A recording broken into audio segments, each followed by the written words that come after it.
F&O trading पर लगाम कसने के लिए सेबी ने नियम कड़े कर दिए हैं, जिसे लेकर ट्रेडर्स के बीच में बड़े उफाफों का माहौल बना हुआ है। हर कोई ये जानना चाहता है कि ये नए नियम हैं क्या और इनका वायदा कारोबार में ट्रेडिंग पर क्या और कितना असर पड़ेगा। इस मुद्दे की हर एक बारीकी को हम बेहद आसान तरीके से आपको समझाने वाले हैं और इसी के लिए लेकर आए हैं ये बेहद खास पेशकश।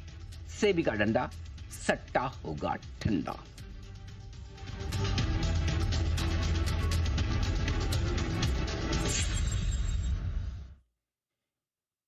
इस मुद्दे पर जो बात करने वाले सबसे दमदार और सबसे बेहतरीन एक्सपर्ट्स जो हो सकते थे, हमने उन्हें चुना इस शो के लिए। एनमी के नेशनल प्रेसिडेंट विनोद कुमार गोयल साहब जुड़ चुके हैं और एनमी के ही पूर्व प्रेसिडेंट राजेश बाहेती साहब भी।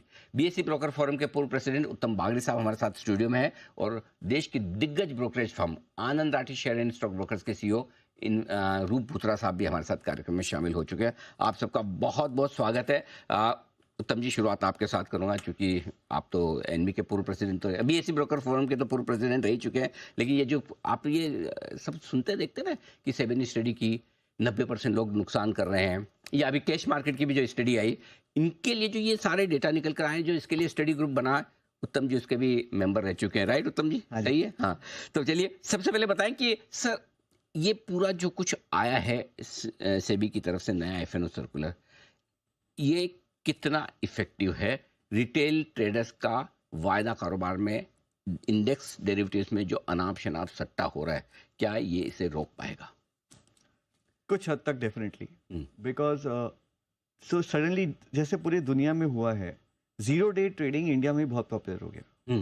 तो एनएससी ने शायद 5 प्रोडक्ट निकाल रखे हैं, बीएसई ने 2 प्रोडक्ट निकाल रखे हैं। सबसे बड़ा इम्पैक्ट इस सर्कुलर का ये है कि जो नंबर ऑफ प्रोडक्ट्स है वो कम किए जा रहे हैं। तो आपके पास रह जाएंगे दो प्रोडक्ट, एक सेंसेक्स एक निफ्टी का, जो आज के तारीख में शायद थर्सडे और फ्राइडे को एक्सपायर होता है। शायद एक्सचेंज उसका डेट आगे पीछे करे, बट ये 2 प्रोडक्ट रह जाएंगे जहां हम जीरो डे ट्रेडिंग कर पाएंगे निवेशक।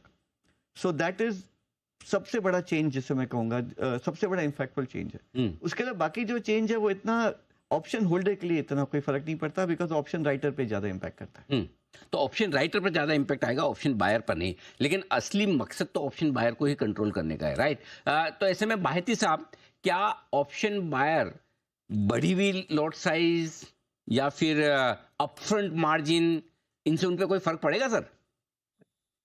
देखिए, आप प्रोडक्ट भी कम कर देंगे तो भी निवेशकों के पास, छोटे निवेशकों के पास ऑप्शन लेने की तो जरिया बना रहेगा, क्योंकि वो या तो जो वीकली प्रोडक्ट अभी चल रहे हैं उसमें ले लेंगे, या फिर वो और दूर के ऑप्शन ले लेंगे जहां लॉट साइज बड़ी होने के बावजूद टोटल प्रीमियम अमाउंट वही रहेगा। तो अगर सेबी की ये मंशा थी कि हम रिटेल, जो छोटे रिटेल है उनको मार्केट में आने से रोकें, तो इससे बढ़िया एक तरीका था कि कोई ना कोई इनकम कैटेगराइजेशन कर देते या नेटवर्थ कैटेगराइजेशन कर देते, जिससे कि जो छोटे निवेशक है, जहां जो अपनी सारी पूंजी खो बैठने की रिस्क लेते हैं, उसके हिसाब से उनको लगाम हो जाता। लेकिन ये जो किया है, इससे भी फर्क पड़ेगा, लेकिन इससे ज्यादा जो प्रोफेशनल पार्टिसिपेंट्स हैं, मेरे ख्याल से उनको ज्यादा फर्क पड़ेगा और ओवरऑल वॉल्यूम्स मार्केट की कम होगी और लिक्विडिटी में थोड़ी सी फर्क पड़ेगी जरूर। ओके, लिक्विडिटी कम होगी, वॉल्यूम्स कम होंगे। बेहतर तरीका होता है कि जो भी ट्रेडर्स ट्रेड कर रहे हैं उनका इनकम सर्टिफिकेट या नेटवर्क सर्टिफिकेट माना जाए और उसके हिसाब से उनको ट्रेडिंग की छूट दी जाए। लेकिन गोयल साहब, चूंकि आप एनमी को रिप्रेजेंट करते हैं, प्रेसिडेंट है, ब्रोकर्स कैसे देख रहे हैं इनको और ब्रोकिंग बिजनेस पर किस तरह का असर पड़ेगा? लोगों को डर है कि भाई अल्टीमेटली तो 95, 97, 98% आप जानते हैं जितना वॉल्यूम है वो मैक्सिमम तो वायदा कारोबार से ही आ रहा है, एफएनओ से ही आ रहा है। तो क्या ब्रोकर्स के लिए बिजनेस कम हो जाएगा सर अब?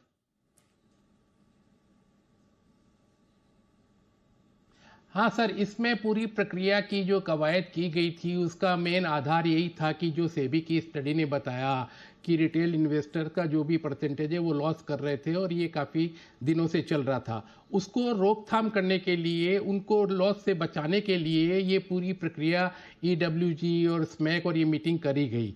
उसमें जो हमारे एनमी के हमारे ब्रोकर से हमने व्यू लिए, मंथन किया और जो सबमिशन किया, उसमें हमने 6 उपाय बताए थे कि उनके लॉस को रोकने के लिए जो ऑप्शन प्रीमियम, आपका strike price, upfront collection of premium और लॉट साइज प्राइस बढ़ाना, और जो भी ये सर्कुलर में अभी तक सबको पता चल चुका है।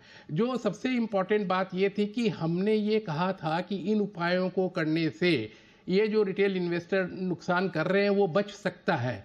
हमने ये नहीं कहा था कि आप वो प्रोडक्ट ही हटा दो।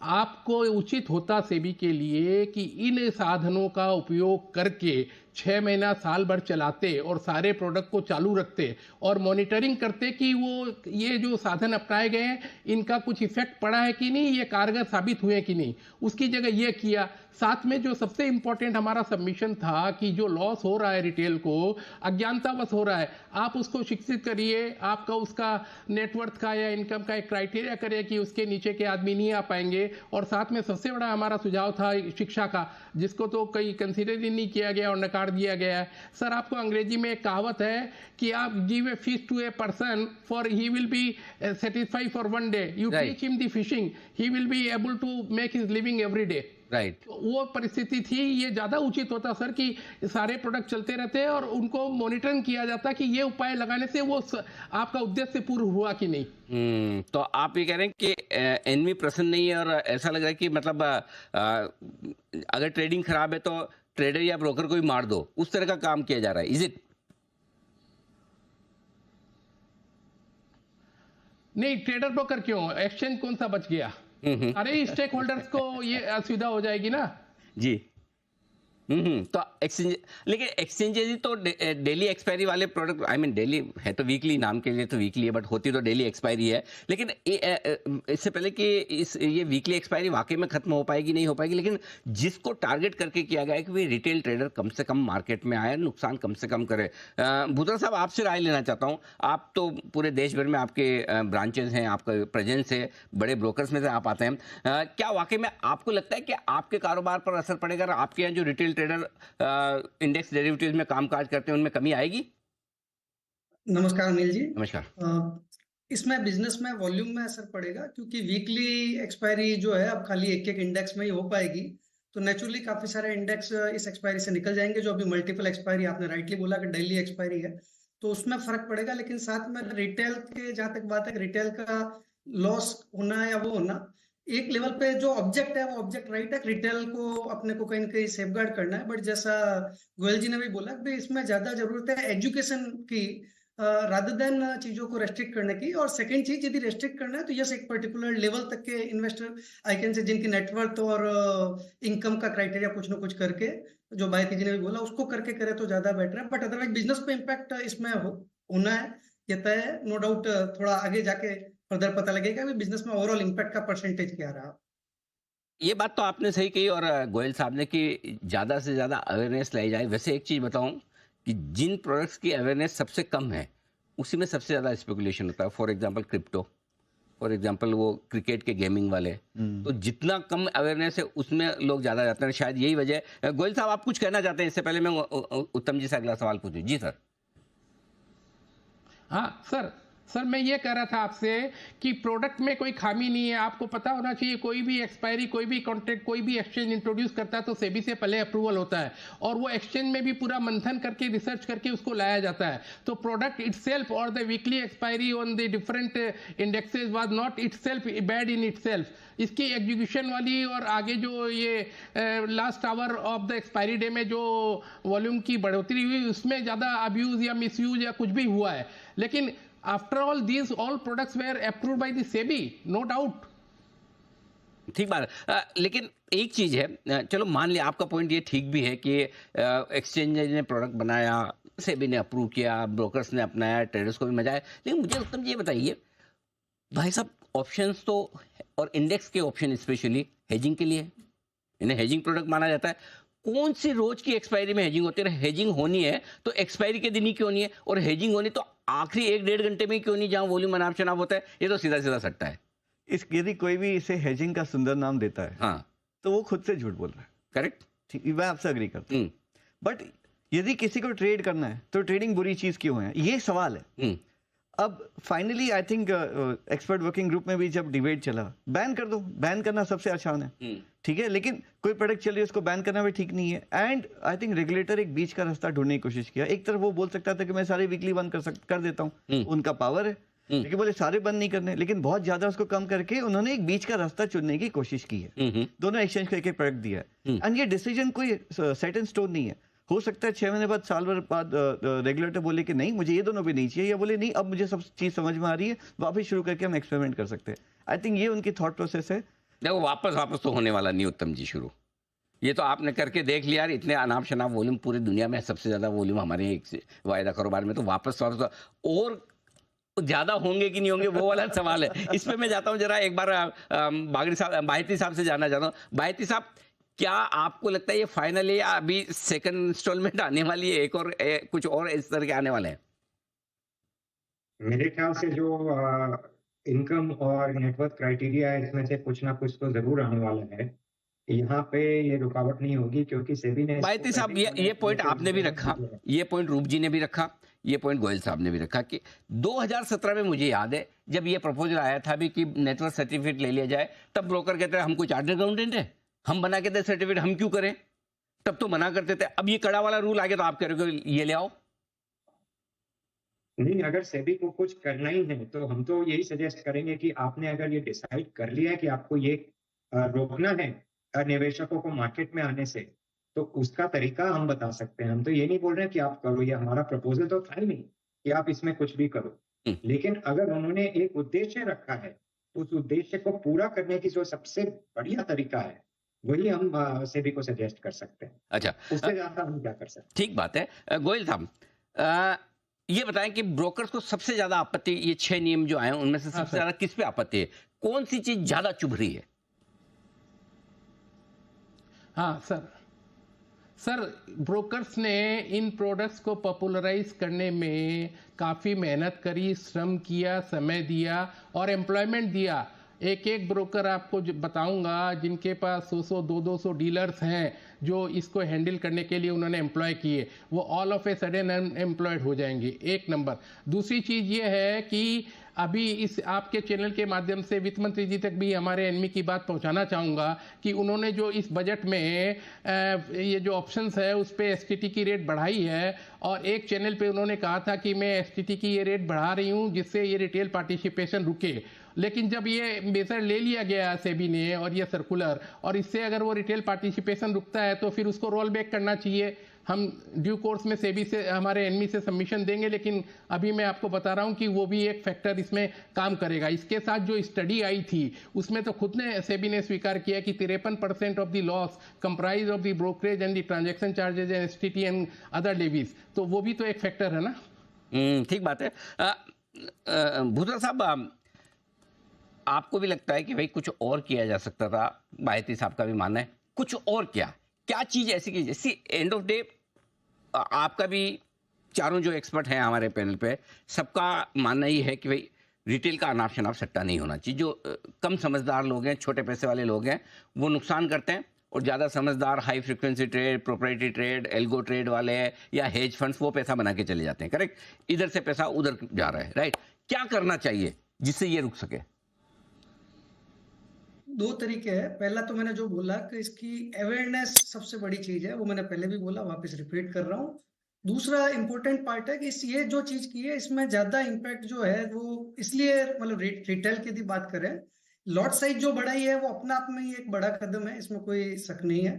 साथ में यदि रेगुलेटर को लगता है कि नहीं, डेरिवेटिव में यदि ओवरऑल बेसिस पे ये है कि उसमें ज्यादा सट्टा हो रहा है, सब कुछ हो रहा है, और उनको वैसा चीज लगता है, तो ओवरऑल मार्जिन सिस्टम में यदि उनको लगता है मार्जिन इंक्रीज करना, आज उन्होंने एक्सपायरी डे के दिन मार्जिन इंक्रीज किया है, एक्सपायरी डे के दिन खाली मार्जिन इंक्रीज करना अपना आप में एक बहुत बड़ी इसमें दिक्कत हो सकती है, जिसमें क्लाइंटों के जिनकी पोजीशन ऑलरेडी चल रही है, आज निफ्टी में करीब 11% मार्जिन है और बैंक निफ्टी में 13% मार्जिन है, वो मार्जिन अचानक लास्ट एक्सपायरी डे को बढ़ जाएगा प्रीवियस डे की पोजीशन पे भी, तो वो उल्टा तकलीफ क्रिएट करेगा। यदि रियल में यदि उनको मार्जिन बढ़ाना है, या तो अक्रॉस द बोर्ड यदि मार्जिन को इंक्रीज कर दे, उनको लगता है कि भाई रिड्यूस करना है बिजनेस, अदरवाइज ये काफी बड़ा चैलेंज क्रिएट करेगा और काफी क्लाइंटों की पोजीशन पे पेनल्टीज भी आएगी, जो ब्रोकर को कहीं ना कहीं पे पेनल्टी भी बेयर करनी पड़ सकती है, जहां भी क्लाइंटों का मार्जिन यूटिलाइजेशन पहले दिन पूरा था और उनकी पोजीशन आगे कैरी होती है। तो भूतरा साहब, इसका मतलब ये मान लेना कि एक्सपायरी 2 दिन पहले ही हो जाएगी, जो इफेक्टिवली नाम की गुरुवार की। आप तो अपने क्लाइंट को सब बोले भाई गुरुवार तक वेट नहीं करूंगा, मंगलवार सोमवार को काट के खत्म करो, यही करोगे आप?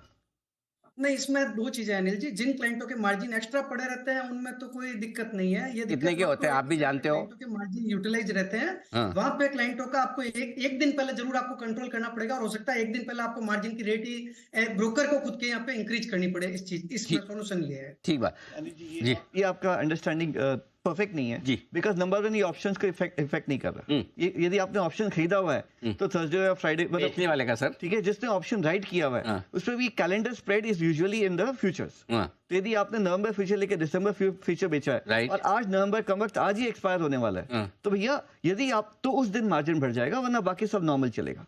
सो बहुत प्रोफेशनल ट्रेडर्स ही होते हैं जो दो तरफ से हेज करके रखते हैं, और प्रोफेशनल ट्रेडर्स में अक्ल होती है कि भैया अपना मार्जिन तैयार रखें। ठीक है, तो मतलब मार्जिन एक्स्ट्रा देना पड़ेगा लेकिन मैनेज हो जाएगा। हाँ हाँ जी, हाँ जी, लगे पैसे तो ज्यादा देने पड़ेंगे। बिल्कुल देना पड़ेगा जी। ठीक बात। अच्छा एक चीज जो बाहिती साहब जो कह रहे हैं भाई कि ये सब ठीक है, अवेयरनेस वगैरह, अवेयरनेस सब अच्छी बात है, अवेयरनेस हम भी करते हैं, आप भी करते हो, सब लोग कर रहे हैं, लेकिन ये जो दिल में इच्छा है अपनी कि एक्सपायरी के दिन आखिरी 1-1.5-2 घंटे में 10 रुपए में ऑप्शन ले लूं, लगी लॉटरी तो 100 हो जाएगा, ये कौन से अवेयरनेस से खत्म होगा मुझे बताओ? नहीं, ये तो इसी से खत्म होगा ना। अगर हम देख रहे हैं कि जो निवेशक ये काम कर रहे हैं उनकी आय जो है वो 5 लाख या 10 लाख के नीचे है या 15 लाख के नीचे है, क्योंकि वही टाइप के लोग हैं जो सोचते हैं कि भाई 10,000 लगाओ, या तो लाख बनेगा या 10,000 खत्म हो जाएगा। तो उन लोगों को अगर मार्केट से वंचित रखा जाए तो ये प्रॉब्लम मेरे ख्याल से तो सॉल्व हो जाएगी। और जो प्रोफेशनल्स हैं उनकी ये सिंगल पोजीशन नहीं होती, वो ऑप्शन चेन में काम करते हैं। तो आप सिर्फ इस 10 रुपए वाले को लेकर आप टिप्पणी नहीं कर सकते, क्योंकि कहीं ना कहीं कुछ और बेच के भी रखते हैं। तो इस हिसाब से मेरे हिसाब से तो रोक लगानी थी। जो लोएस्ट रंग ऑफ रिटेल है इसकी डेटा से भी ले सकती थी कि भाई इनकी कितनी आय है इनकी, जो ये ज्यादा पैसा तोड़ रहे हैं, और उस हिसाब से कोई आय की एक दर अगर से भी तय कर दे तो छोटे निवेशकों का आना बंद हो जाए, जिससे मार्केट थोड़ा सेफ हो जाए। और अगर आप पैसे वाले हो तो आप तो 5 स्टार में भी जाके खा सकते हो वही इडली डोसा 1000 रुपए देकर। तो उसमें तो मुझे नहीं लगता है किसी को आपत्ति होनी चाहिए। चलो ठीक बात है। गोयल साहब देखिए, आपने अपनी फ्रेटर्निटी के लिए बिल्कुल प्रॉपरली बात की, और मैं आपको एक चीज़ के लिए कॉम्प्लीमेंट भी देना चाहूँ। जनरली ना ब्रोकर्स के जितने भी रिप्रेजेंटेटिव है कुर्सी पे बैठे होते हैं, लेकिन वो सोचते हैं मैं तो 1-2 साल के लिए हूँ, मैं क्यों बोलूँ। आप कम से कम खुल के बोल रहे हैं, उनकी तरफदारी तो कर रहे हैं कि उनको क्या दिक्कत है। लेकिन एक चीज़ मैं बताऊँ आपको, ब्रोकर्स भी बहुत समझदार हैं, कम नहीं है, एक्सचेंज उनसे ज़्यादा समझदार है। अब होगा क्या, चलो आपने वीकली एक्सपायरी बंद कर दी, निफ्टी, बैंक निफ्टी और सेंसेक्स इनकी तो वीकली एक्सपायरी होगी, जो आपका बेंचमार्क इंडेक्स है। फिर निफ्टी की मंथली होगी, बैंक निफ्टी की मंथली होगी। ये तो हर हफ्ते एक वो नई तो मंथली चल रहा था, एक्सपायरी कर पहले भी देंगे। चल रहा था। पहले हफ्ते फिर निफ्टी की, दूसरे हफ्ते बैंक निफ्टी की, फिर पीएसयू इंडेक्स की आ जाएगी, किसी एफएमसीजी की आ जाएगी, किसी आईटी की आ जाएगी। हर हफ्ते 2-2, 3-3 एक्सपायरी आपको मंथली मिलेगी। आपका तो काम चलता रहेगा सर, प्रॉब्लम क्या है? एक्सचेंज ही कर देगा, आपको क्या चिंता है? हाँ, ये सोल्यूशन किसी स्मार्ट इन्वेस्टर ने बताया था, तो देखें एक्सचेंज इसको किस प्रकार लेते हैं। जी जी, तो फिर दिक्कत क्या है? आपको क्या फर्क पड़ता है मंथली हो या वीकली? आपको तो रोज एक्सपायरी चाहिए ना भाई। अगर रोज एक्सपायरी होगी तो आपके तो वॉल्यूम आते रहेंगे। जी बायती साहब कुछ कहना चाहते थे इसमें। जी बायती साहब। सेबी ये होने नहीं देगी। आप ये समझ के चले कि कोई भी नया इंट्रोडक्शन है, हालांकि ये नॉर्म्स आ गए हैं, इसका ये मतलब नहीं कि एक्सचेंज को फ्री हैंड है कि वो जो इंट्रोडक्शन नया इंडेक्स करना चाहे या एफएनओ करना चाहे वो इंट्रोड्यूस कर सकते हैं। फाइनली एक साइन ऑफ सेबी की होगी और सेबी इसको होने नहीं देगी। बागड़ी साहब आप सहमत है? क्योंकि अगर मैं बीएससी हूँ या मैं एनएससी हूँ, मैं सेबी के पास जाता हूँ, मैं बोलूँगा भाई देखो ऐसा है, मेरा आखिरी गुरुवार को निफ्टी एक्सपायरी होती है, मैं तीसरे गुरुवार को मैं करूँगा बैंक निफ्टी की, दूसरे गुरुवार को करूँगा फिर निफ्टी की। उसके अलावा मुझे लगता है आजकल पीएसयू में बड़ा इंटरेस्ट है, मैं एक पीएसयू इंडेक्स भी लॉन्च कर देता हूँ, उसकी पहले गुरुवार को मंथली एक्सपायरी करूँगा। को कैसे मना करेगा सेबी? सेबी के बारे में एक चीज क्लियर है जी, वो चाहे मुझे अच्छे लगते हो नहीं लगते हो, समझदार तो बहुत है। अच्छा, यदि आप बहुत दे आर वेरी इंटेलिजेंट, उसमें कोई शक नहीं है। उनके जो ऑफिसर उनसे डील करते हैं, तो यदि उन्होंने एक प्रिंसिपल बता दिया कि हमें ऐसे करना है, और यदि आप घुमा फिर के उस प्रिंसिपल को ब्रेक करने की कोशिश करेंगे तो रोक लगाएंगे। मैं राजेश जी से टोटली सहमत हूँ। अच्छा, वो करेंगे। गोयल साहब ये तो होने वाला नहीं है। अब बताओ ब्रोकिंग इंडस्ट्री कैसे निपटेगी इससे? नहीं सर, आप इसकी जो सर्कुलर की प्रस्तावना देखिए, स्टार्टिंग में ही बोल रहा है और आप भी बराबर बोलते हैं पाठशाला में, derivatives market assist at better price discovery, help improve market liquidity and allow investor to manage their risk better. जब आप ये स्वीकार कर रहे हैं कि ये चीज़ खराब नहीं है, इसकी ऑपरेशन साइड खराब है, और जो ये लास्ट आवर वाली बात है इसको तो टैकल करने के लिए इसमें 1 फरवरी 25 से वो लगा ही रहे 4 times in the day intraday monitoring, और 2% ELM जो एक्स्ट्रा लगा रहे हैं, तो वो भी तो एक रेस्ट्रिक्टिव फैक्टर होगा ना। तो हाँ, तो वो तो इसीलिए लगा रहे हैं कि ताकि आखिरी घंटे 2 घंटे में वॉल्यूम अनाप शनाप ना बढ़े, राइट? तो फिर वो तो जायज है, फिर गलत क्या है? हाँ, तो वही जो आपने प्रश्न उठाया उसी का सोल्यूशन है, उसी का तो सोल्यूशन हो जाएगा ना। तो आखिरी घंटे में जब सब उठ के नहीं पड़ेंगे और जब वो इंट्राडे लिमिट आ जाएगी तो अपने आप वहां पर उसको ब्रॉड डाउन करना पड़ेगा। तो माने मेरा यही कहना था, बार बार मैं यही कह रहा हूँ कि 6 के 6 मेजर अच्छे हैं, इनको आप चालू करके सारे एक्सचेंज में चला के साल 6 महीना चला के मॉनिटरिंग करते कि आपका उद्देश्य पूर्ति हुआ कि नहीं, लोगों के लॉस रुके कि नहीं, और फिर नहीं होता तो बंद कर देते। हमें उसमें क्या दिक्कत है? देखिए, as a association we are voice of the capital market. हमें तो सबके स्टेक देखने हैं, हमें एक्सचेंज का भी देखना है, अपना भी देखना है, अपनी रोजी रोटी भी देखनी है, इन्वेस्टर्स का भी देखना है। हम तो बार बार बोलते हैं कि इन्वेस्टर हमारे अन्नदाता है, इन्वेस्टर है तो हम है, ब्रोकर है तो एक्सचेंज है, एक्सचेंज है तो चैनल है। चैनल पे सवाल आ गया। चलिए, हमारे बारे में कोई तो सोच रहा है। गोयल साहब, उसके लिए धन्यवाद जी। बागड़ी साहब कुछ कहना चाहते थे जी। नहीं, देखो, एक जो आप क्या करना चाहते हो और आप कैसे करना चाहते हो। सेबी ने नक्की किया कि मुझे इसे ब्रेक लगाना है, तो ब्रेक लगाने के जितने भी नॉर्म्स है, जितने भी दिए 6 में से खाली एक इफेक्टिव होना है जिससे वो प्राइस कम कर रहे हैं। बाकी सबसे ऑप्शन राइटर के, ऑप्शन होल्डर को कोई फर्क नहीं पड़ने वाला। जो लिमिट है 500 करोड़ की लिमिट है, वो बड़े लोगों के लिए, छोटे लोगों के लिए लिमिट है नहीं। सो यदि वो जो करना चाहते हैं करने का ये मोस्ट इफेक्टिव जरिया है। अब ये उन्हें करना चाहिए कि नहीं करना चाहिए, उस पर हम अनलिमिटेड बहस कर सकते हैं। करेक्ट, उसमें कोई लिमिट नहीं है, but this is the most effective way of putting a stop. Daily वाली वीकली एक्सपायरी जो बंद होगी, रोज की एक्सपायरी, इससे सबसे बड़ा कंट्रोल होगा। इससे वॉल्यूम कम होगा, इम्पैक्ट कम होगा, वॉल्यूम मंथली की तरफ ज्यादा शिफ्ट हो जाएगा। जो लोग, जिनको फिर भी ट्रेडिंग का शौक है, स्ट्रैटेजी लगानी है, लोग एक दिन के पुट की जगह 1 महीने का पुट लेंगे, या जो भी अवेलेबल है वो करेंगे। ये जो 2 प्रोडक्ट चालू है उसके अंदर खूब उसमें फिर भी एक्शन रहेगा फॉर सम टाइम, फिर उससे जजमेंट आएगा कि मार्केट क्या कर रहा है। बुथरा साहब कुछ कहना चाहते हैं जी। हाँ अनिल जी, उत्तम जी ने जो अभी जस्ट कम्युनिकेशन जो किया कि एक इस वीकली एक्सपायरी वाले को यदि वो होल्ड कर रहे हैं और वो यदि करके यदि आगे की चीजों के लिए यदि थोड़ा सा वेट करते हैं तो बेटर है, क्योंकि बाकी पूरी चीजें जो है वो ऑप्शन सेलर के लिए हिट कर रही है, और ऑप्शन सेलर में रियल वे में वो मार्जिन ऑलरेडी पूरा दे रहा है। आज की, जैसे मैंने पहले बताया, 11% मार्जिन दे रहा है। उसके बाद उस दिन आप एड ऑन मार्जिन करोगे तो वो एक्चुअल जिनकी पोजीशन खड़ी है उन सबको दिक्कत देगा। दूसरी साइड में एक और चीज है, उस दिन भी जिनको ऑप्शंस बाई करनी है तो ऑप्शंस बाई तो वो बाद में भी एज इट इज कर सकता है, क्योंकि ऑप्शन बाई तो बहुत लिमिटेड प्रीमियम में हो जाती है, और वो लिमिटेड प्रीमियम में तो कंटिन्यू रह सकता है। तो ऑप्शन सेलर को आपने यदि हिट किया है, जबकि ऑप्शन सेलर के केस में यदि 11% मार्जिन की बात बोलूं तो करीब करीब एक ऑप्शंस का लॉट जो है आज का भी जो करंट साइज है उसमें भी already margin 11% is sufficient margin, और फर्दर लॉट की साइज इंक्रीज हो जाएगी तो वो बढ़ जाएगा। तो even number of option seller, वहां पर लिक्विडिटी का फर्दर चैलेंज आएगा, बट उससे ऑप्शंस प्रीमियम वाले का बिजनेस रिड्यूस नहीं होएगा, तो कहीं ना कहीं रिटेल को उसके बाद में भी वो चैलेंज कंटिन्यू रह सकता है, रिटेल इन्वेस्टर जो। तो 2 इंटरेस्टिंग चीजें कि सेबी का इरादा ठीक है, लेकिन अगर इस बजट से जो कुछ भी वायदा कारोबार के ट्रेड्स पे एसटीटी बढ़ा है उसका असर देख लेते हैं, उससे हो सकता है कि थोड़े रिटेल कम हो जाते हैं। और दूसरा, सिर्फ वीकली एक्सपायरी बंद करके देख लेते हैं, अगर इन्हीं से रिटेल का पार्टिसिपेशन कम हो जाता तो बाकी मार्जिन बढ़ाने की जो जरूरत है शायद वो नहीं होती, तो वो ब्रोकर्स को और एनमी और बाकी बीएसई ब्रोकर्स फोरम जैसी संस्थाओं को ज़्यादा पसंद आती। देखते हैं, अब सेबी ने नियम तो बनाए, लागू तो किए, धीमे धीमे लागू होंगे। 20 नवंबर से लेकर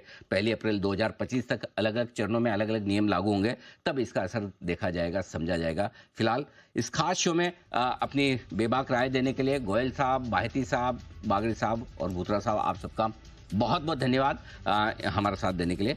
इस खास शो में इतना ही। बने रहिए हमारे साथ जी बिजनेस पर। नमस्कार।